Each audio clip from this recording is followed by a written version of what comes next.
report to Congress dated Wednesday, the U.S. Commonwealth's government says documents show that 1,427 more deaths occurred in the 4 months after the storm than normal, compared with deaths that occurred the previous 4 years. Officials stopped short of updating the official death toll for the September 20th storm. The official number is being reviewed as part of a study underway by George Washington University, the report says. Officials hired that university to review the toll after news reports, including those from CNN, called it into question. The George Washington University study will have certainty about the number of people the government believes died in Hurricane Maria and its aftermath, Pedro Saram, a spokesman for the Puerto Rican government in Washington, told CNN. Officials initially said that report would be released in May. Now they expect it to publish this month. We understand that the number is higher, Carlos Mercader, executive director of the Puerto Rico Federal Affairs Administration, told CNN in an interview. We didn't commission the study to prove there were 64 deaths.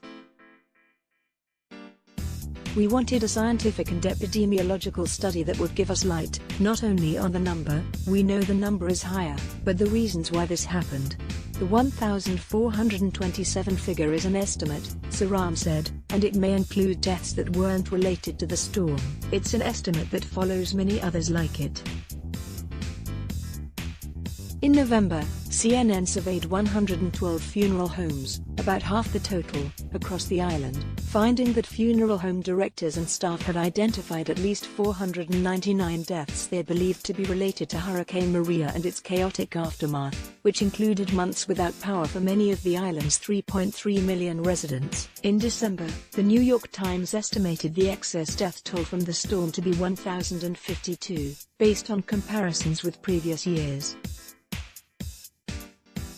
In May, a team that included researchers from Harvard University published a study in the New England Journal of Medicine estimating that 793 to 8,498 people died in Maria's wake, a range that some academics have criticized as overly broad. The study's midpoint estimate, 4,645 deaths, became a rallying cry for activists upset by what they see as a lack of accountability for the scale of the catastrophe by officials in Puerto Rico and the United States. The Harvard estimate was based on surveys of 3,299 households in Puerto Rico, in which residents were asked about deaths in their homes after Hurricane Maria. Mercader, the Puerto Rico official, criticized that study in an interview with CNN on Thursday. We all know that's impossible, that couldn't happen, he said of the estimate that 4,645 people may have died after Maria. We have the data. You all know that is an exaggeration. Then last week, a research letter published in the medical journal JAMA estimated that between 1,006 and 1,272 people died in relation to the storm, with a midpoint estimate of 1,139. An accurate death toll is important, according to officials and academics, because it can help Puerto Rico and other governments better prepare for future storms, which are expected to become worse in the era of climate change. Official count also matters a great deal to the families of the deceased. Not only are they eligible for certain federal aid if the deaths are officially counted, but some relatives of the dead simply want their loved ones to be remembered. They were not numbers, they were people. Lisa de Jesus, whose friend Reynaldo Ruiz Cintron died while working in hurricane cleanup, told CNN in June.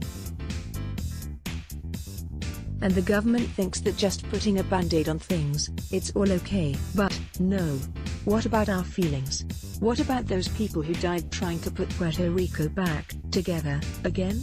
People needed electricity because they had oxygen machines. They were ill, they had cancer, they had other issues, health-wise. They needed the government, and the government failed them. She shared Ruiz's story, she said, so at least someone will know he existed. CNN's Leila Santiago contributed to this report.